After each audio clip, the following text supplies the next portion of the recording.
नमस्कार, आप देख रहे हैं DJMC लाइव और मैं हूं आपके साथ सिमरनजीत सिंह। तो इस हफ्ते भी हर हफ्ते की तरह हम आपके सामने मौजूद हैं इस हफ्ते की सभी सकारात्मक खबरें यानी कि पॉजिटिव न्यूज लेकर। तो आपका बहुत बहुत स्वागत है हमारे फ्राइडे पॉजिटिव न्यूज बुलेटिन में। यह हमारी यानी कि journalism and mass communication DJMC department CUH के स्टूडेंट्स की एक पहल है, जिसके जरिए हम हफ्ते भर की इतनी नकारात्मक खबरों के बीच से आपके लिए सकारात्मक खबरें सकारात्मक सोच के साथ लेकर आते हैं। तो आइए देखते हैं आज का पॉजिटिव न्यूज बुलेटिन। भारत आज अपना पहला नेशनल स्पेस डे मना रहा है। इससे ठीक एक साल पहले 23 अगस्त 2023 को भारत का चंद्रयान 3 स्पेस में पहुंचा था। विक्रम लैंडर ने साउथ पोल पर लैंड किया था। इसी के साथ भारत पहला देश बन गया था जो साउथ पोल पर लैंड किया था।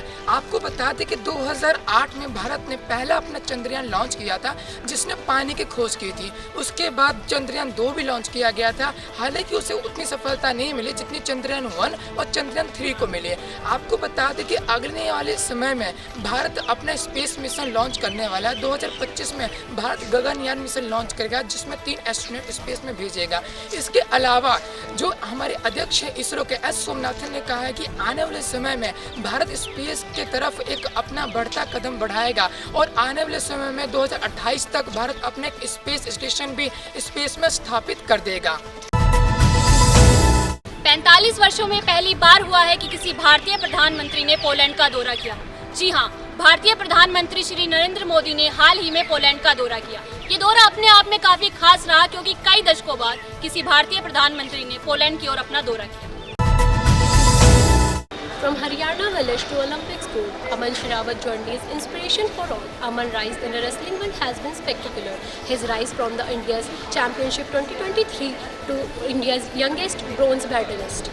His story is similar to his Chhatrapal Stadium teammate Ravi Daya.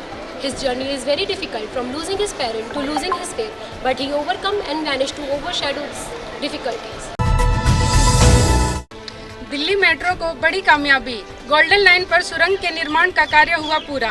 DMRC ने छतरपुर और छतरपुर मंदिर के बीच बनाई 865 मीटर लंबी सुरंग। काम पूरा होने के बाद LG और परिवहन मंत्री ने बुधवार को साइट पर किया दौरा।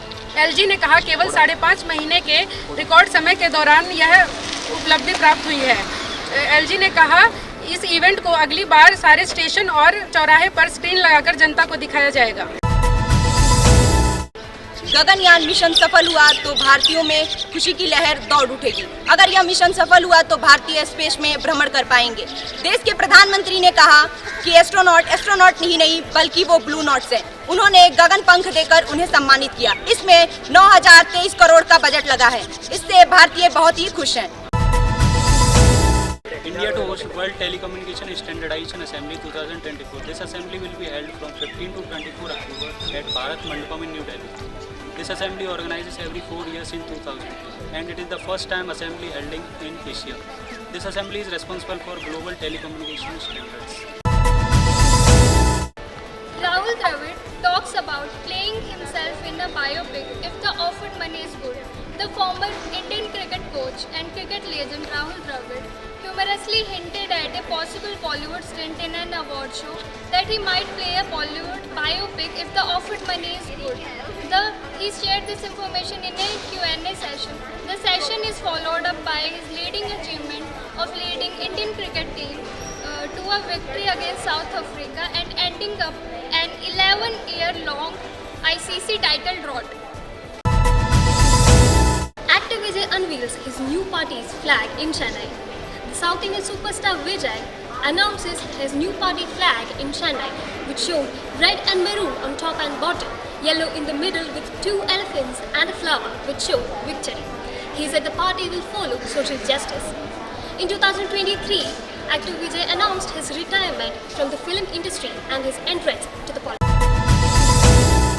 हरियाणा की टेक्सटाइल कंपनी उत्तर प्रदेश में करने जा रही है 2000 करोड़ रुपए का इन्वेस्ट। तो 25 यूनिट बनाने की तैयारी, 50,000 യുവാओं को देगी रोजगार। ഇന്ത്യ ചന്ദ്രനിലെത്തിയിട്ട് 2 ആണ്ട്. ദേശീയ ബഹിരാകാശ ദിനം ഇന്ന് ആചരിക്കുന്നു. ഇന്ത്യ ചന്ദ്രനിലെത്തിയിട്ട് ഇന്നത്തേക്ക് 2 വർഷം തികയുകയാണ്. ദേശീയ ബഹിരാകാശ ദിനം ഇന്ന് ആചരിക്കുന്നു. ആഗസ്റ്റ് 23 വൈകുന്നേരം 6 മണിക്ക് ചന്ദ്രൻ്റെ ദക്ഷിണ ധ്രുവ മേഖലയിൽ സോഫ്റ്റ് ലാൻഡ് സ്കില്ലാണ് ഇന്ത്യ നടത്തിയിരിക്കുന്നത്. ചന്ദ്രനിൽ ഇറങ്ങുന്ന 4ാമത്തെ രാജ്യവും ചന്ദ്രൻ്റെ ദക്ഷിണ ധ്രുവ മേഖലയിൽ ഇറങ്ങുന്ന ആദ്യത്തെ രാജ്യവുമായി ഇന്ത്യ മാറിയിരിക്കുന്നു. ഇതോടനുബന്ധിച്ച് central university of Haryana space day എന്ന പേരിൽ പ്രോഗ്രാം അവതരിപ്പിക്കുന്നു കൂടിയുണ്ട്. स्त्री 2 के कहर से थर्राया बॉक्स ऑफिस 8वें दिन की कमाई भी रही शानदार, 300 करोड़ से बस इंच भर दूर। स्त्री 2 ने अपने दर्शकों पर ऐसा जादू कर दिया है कि इसे देखने के लिए सिनेमा घरों में दर्शकों की भीड़ हर दिन उमड़ रही है। वहीं इसकी कमाई की बात करें तो एक हफ्ते में स्त्री 2 ने 274 करोड़ की कमाई की है। केंद्र सरकार ने सी प्लान को लेकर की खास प्लानिंग, इससे मालदीव की तरह देश में उड़ते नजर आएंगे प्लेन। इसके लिए सरकार ने लाइसेंस और कई प्रोसेस आसान करने की कोशिश की है, जिससे ज़्यादा से ज़्यादा इसे बढ़ावा मिल सके। PM Kendriya Vidyalaya number 2 students won first prize in regional youth parliament competition. 350 students from all over the country participated in that competition. Moreover, the principal Mahesh Kalra has congratulated them for presenting their views on sovereignty, dignity, unity and diversity of our country. ഇന്ന് സാധാരണക്കാരൻ വളരെയധികം സന്തോഷിക്കുന്ന ദിവസമാണ്. കാരണം അവർക്ക് വേണ്ടി BSNL പുതിയൊരു വാർഷിക പ്ലാൻ അവതരിപ്പിച്ചിട്ടുണ്ട്. 1999 ഈ പ്ലാനിൻ്റെ പ്രധാനപ്പെട്ട പ്രത്യേകത എന്തെന്ന് വെച്ചാൽ 3GB ഡാറ്റയാണ് ഇതിൽ ലഭിക്കാൻ പോകുന്നത്. കൂടാതെ ഇതിൻ്റെ കൂടെ തന്നെ STD സൗകര്യം, റോമിംഗ് സൗകര്യവും SMS സൗകര്യവും കൊടുക്കുന്നുണ്ട്. പ്രധാനപ്പെട്ട പ്രത്യേകത എന്തെന്ന് വെച്ചാൽ നിലവിൽ മറ്റു സ്വകാര്യ കമ്പനികൾ പ്ലാനിൻ്റെ വില വർദ്ധിപ്പിച്ച സാഹചര്യത്തിൽ കൂടുതൽ വരിക്കാരെ ഇതിലേക്ക് ആകർഷിപ്പിക്കുന്ന എന്നതാണ് BSNLിൻ്റെ പ്രധാനപ്പെട്ട ഉദ്ദേശം.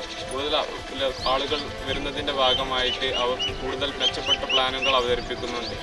4G സൗകര്യമാണ് ഇവർ പ്രധാനമായും ലക്ഷ്യമിടുന്നത്. 4G സൗകര്യത്തിൻ്റെ ഭാഗമായി ഇവർ നിരവധി ടവറുകൾ വിന്യസിക്കുന്നുണ്ട്. ഈ ടവറുകൾ വിന്യസിക്കുന്നതിൻ്റെ പ്രവർത്തനം 2025 ജൂണിലാണ് അവസാനിക്കുന്നത്. അതിനുശേഷം അവർ 5G പ്രവർത്തനത്തിലേക്ക് കടക്കുന്നതാണ്. ഈ കൂടുതൽ ഡാറ്റ ഉപയോഗിക്കുന്ന വ്യക്തികൾക്ക് ഇത്തരം പ്ലാനുകൾ വളരെയധികം സഹായകരമാണ്. ക്യാമറാമാൻ ലക്ഷ്മിയോടൊപ്പം. കൊൽക്കത്തയിൽ വനിതാ ഡോക്ടറെ ബലാത്സംഗം ചെയ്തു വന്ന കേസിൽ തെളിവുകളെല്ലാം മാറ്റിയിട്ടുണ്ടെന്നും CBI കോടതിയിൽ. സംഭവം നടന്ന 5ാം ദിവസമാണ് കേസ് കൈമാറിയെന്ന് CBIക്ക് വേണ്ടി സോളിസിറ്റർ ജനറൽ തുഷാർ മേത്ത കോടതിയെ അറിയിച്ചു. Lords to host its first ever women test match between England and India in 2026. The England and Wales Cricket Council has announced that after the completing of 3 ODI series match in England in 2025, India will return in England in 2026 for the first of test match.